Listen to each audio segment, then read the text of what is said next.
అనకాపల్లి జిల్లాలో బాలిక హత్య కేసులో పురోగతి కనిపించడం లేదు. నిందితుడిని పట్టుకోవడంలో పోలీస్ శాఖ విఫలమైందనే ఆరోపణలు పెద్ద ఎత్తున వినిపిస్తున్నాయి.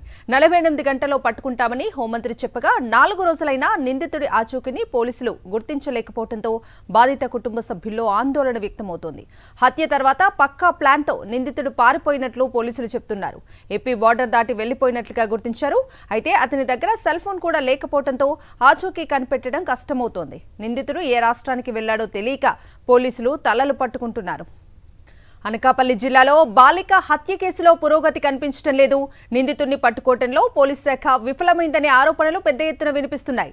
48 గంటల్లో పట్టుకుంటామని హోంమంత్రి చెప్పగా 4 రోజులైనా నిందితుడి ఆచూకీని పోలీసులు గుర్తించలేకపోవడంతో బాధిత కుటుంబ సభ్యుల్లో ఆందోళన వ్యక్తమవుతోంది.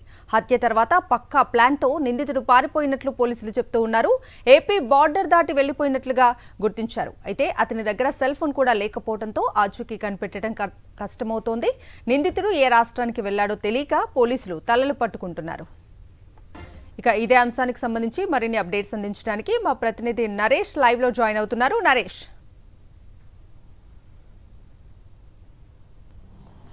ఎస్ కవిత, ప్రస్తుతం అనకాపల్లి జిల్లాలో రాష్ట్ర వ్యాప్తంగా సంచలనం రేపిన ఈ మైనర్ బాలిక హత్య కేసుకు సంబంధించి పోలీసులు పూర్తిగా వైఫల్యం చెందారని చెప్పుకోవచ్చు. ఎందుకంటే మొత్తం అనకాపల్లి జిల్లా ఎస్పీ మురళీకృష్ణ ఆధ్వర్యంలో 12 బృందాలు ఏర్పాటు చేశామని మొదటి రోజు నుంచి చెప్పుకుని వస్తున్నారు.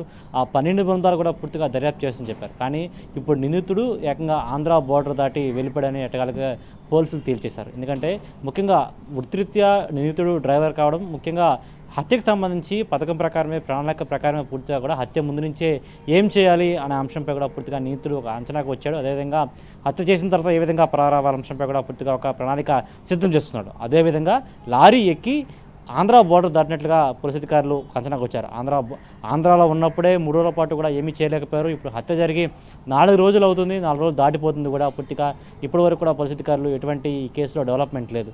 మరోవైపు బాధితులు ఆందోళన చెందుతున్నారు. నిందితుడు పరారైపోయాడు, తర్వాత ఏ విధంగా మారుతుంది, బోర్డర్ దాటిన తర్వాత ఏ రాష్ట్రానికి వెళ్ళిన తర్వాత పోలీసులకు మరింకెంత సమయం పడుతుందని కూడా వారు ఆందోళన వ్యక్తం చేస్తున్నారు. అది దీనికి సంబంధించి మొట్టమొదటిగా హోంమంత్రి గంటల వ్యవధిలోనే కేసును ఛేదిస్తామని కూడా చెప్పారు.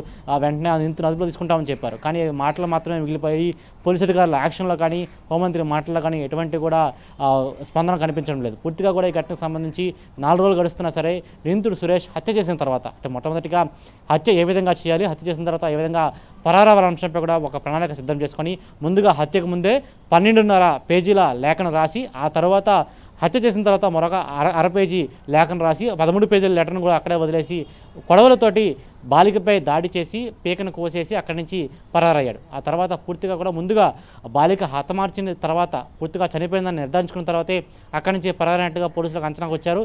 ఆ తర్వాత రాంబెల్లి మండలంలో ఉన్న అటవీ ప్రాంతంలోకి పరారయ్యాడని మొట్టమొదటిగా పోలీసులు ఒక ఆలోచన వచ్చింది. అయితే అందులో భాగంగానే 12 బృందాల్లో 6 బృందాలు అటవీ ప్రాంతం చుట్టూ కూడా జల్లెడపట్ట చేశారు. కానీ ఎక్కడా కూడా ఒక ప్రత్యక్ష సాక్షి కూడా ఎవరు కూడా లేరు అటవీ ప్రాంతంలోకి వెళ్ళినట్టు. అంటే సీసీ ఫుటేజ్ ఆధారంగా దర్యాప్తు చేశారు. సీసీ ఫుటేజ్లు మొత్తం చెక్ చేయగా కేవలం హత్యకు ముందు ఒక ద్విచక్ర వాహనంపై అతను వెళ్ళిన సీసీ ఫుటేజ్ మాత్రమే గమనించింది. అయితే అందులో భాగంగానే ఇప్పుడు ప్రస్తుతం పోలీసులు పూర్తిగా కూడా ఆంధ్ర బోర్డర్ దాటి తెలియని తర్వాత ఏ రాష్ట్రానికి పరారయ్యాడు, ఇంకే కారణాలు ఉన్నాయా, ఎవరైనా అతను సహాయం చేస్తున్న కూడా దర్యాప్తు కొనసాగుతుంది. Kavitha. Okay Naresh, thank you.